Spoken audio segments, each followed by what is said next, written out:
welcome to the Learning Reading Hub. This channel is all about learning to read, so if you're interested in this topic, consider subscribing. Today we're going to be talking about sight words and high-frequency words, and I'm going to explain to you a different way for teaching these words, a way that I believe is much more effective than the traditional methodology, and that is based on modern science principles for teaching children to read. To be more specific, it is very much based on the principles of the science of reading.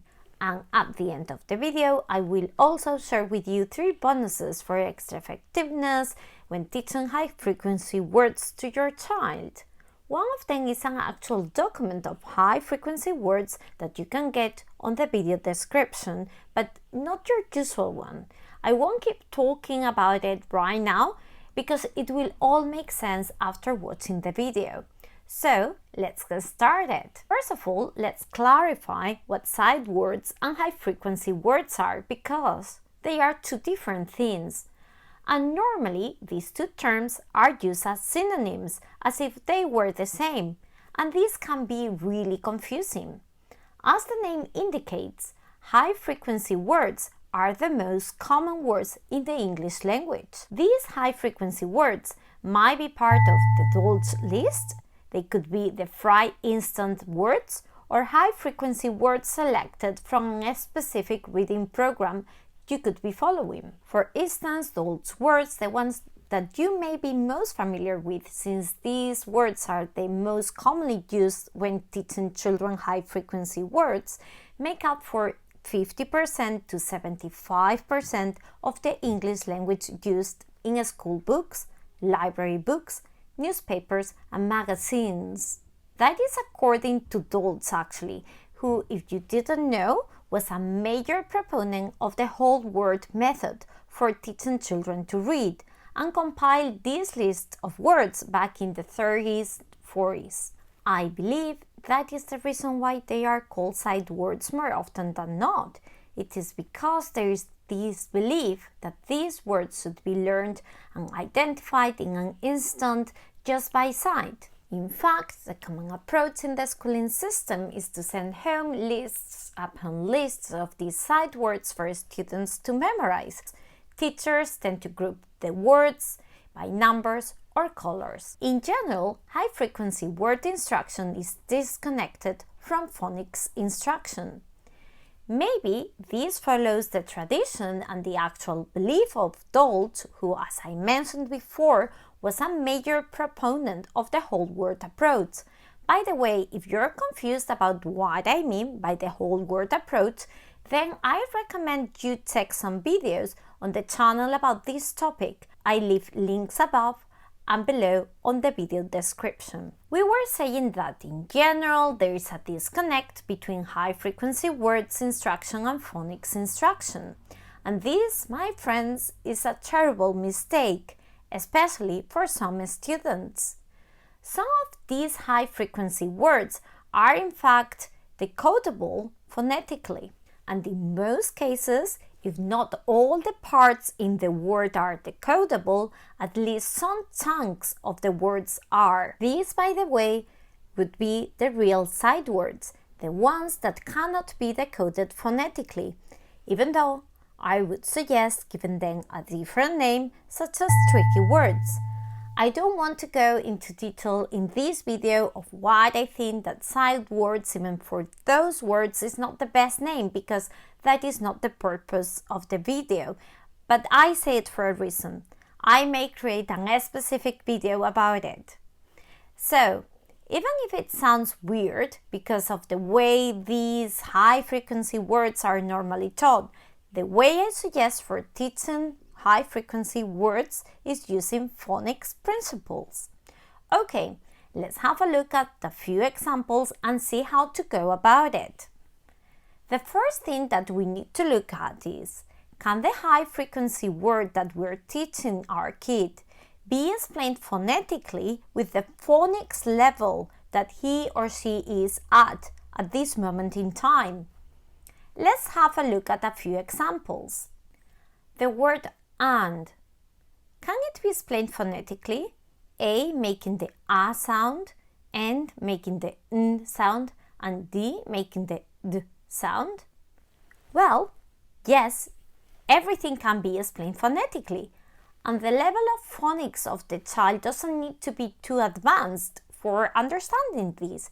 Then just use phonics principles when teaching this word to your child. The word on. Can it be explained phonetically? O making the O sound and N making the N sound? Yes, it can.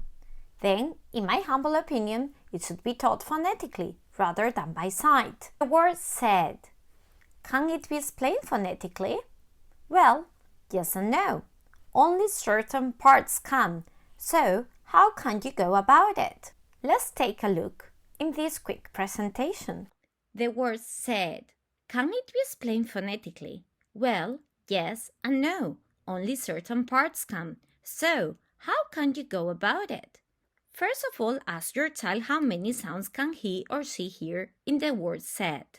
Probably he'll be able to figure out that there are 3 sounds in the word said. Then, on a blackboard or a piece of paper, draw 3 boxes. 1, 2, 3. Now it's time to analyze these 3 individual sounds your child could hear and assign letters inside the boxes based on the sounds we hear. Let's start in this case with the first sound on the word said and the letter S. Does it make sense phonetically? Yes, it does. S is the letter you would expect in this case for the sound S. So go and put it inside the first box. Let's look now at the last sound. Does the letter D at the end make sense for the last sound on the word said? Yes, that is the letter you would expect for that sound.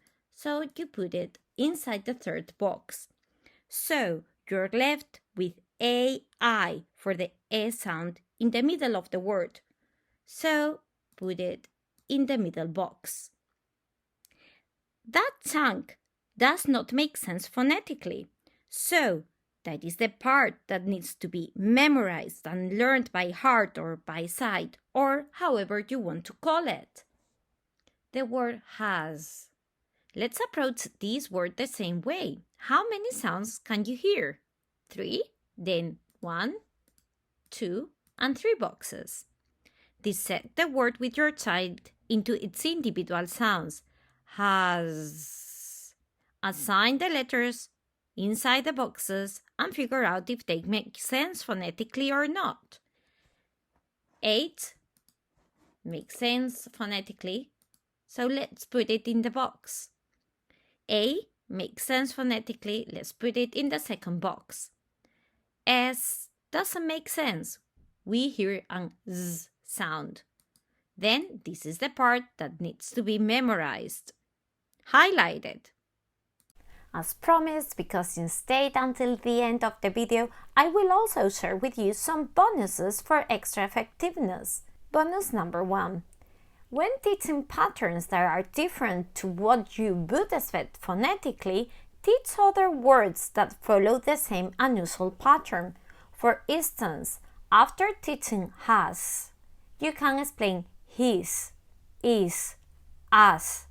They all follow the same pattern of being spelled with an S at the end but pronounced with a Z sound. Bonus number 2. On the video description, you will find what, in my opinion, is a golden document.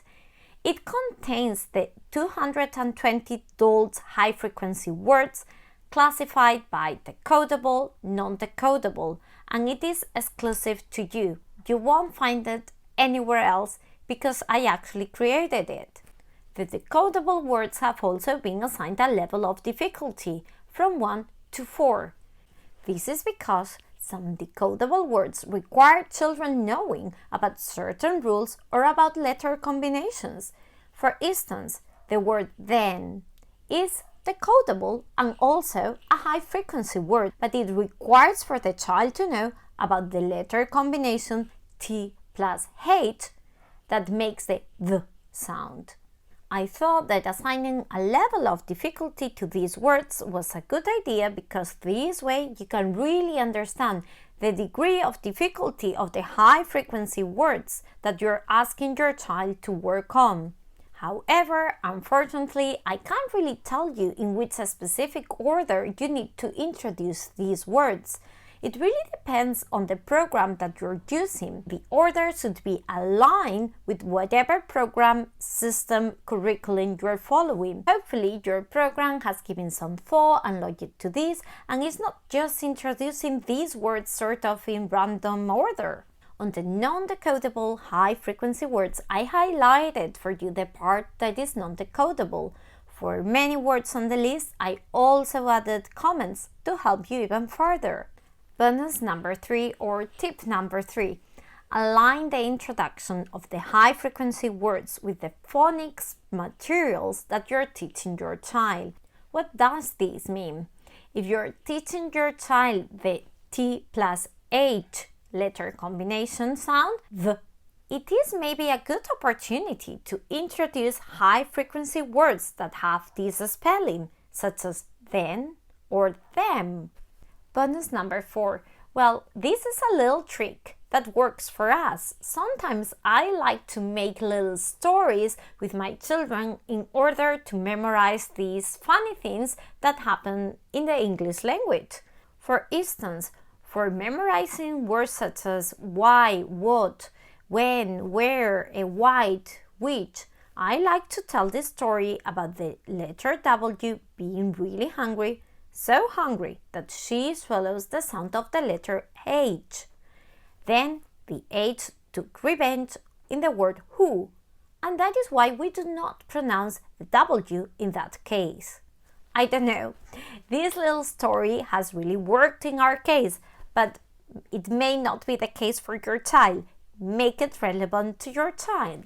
Thanks for watching. I hope you found value on the video, and if that is the case, I would really appreciate if you could hit the like button because that really helps the channel. Thank you and see you on the next video.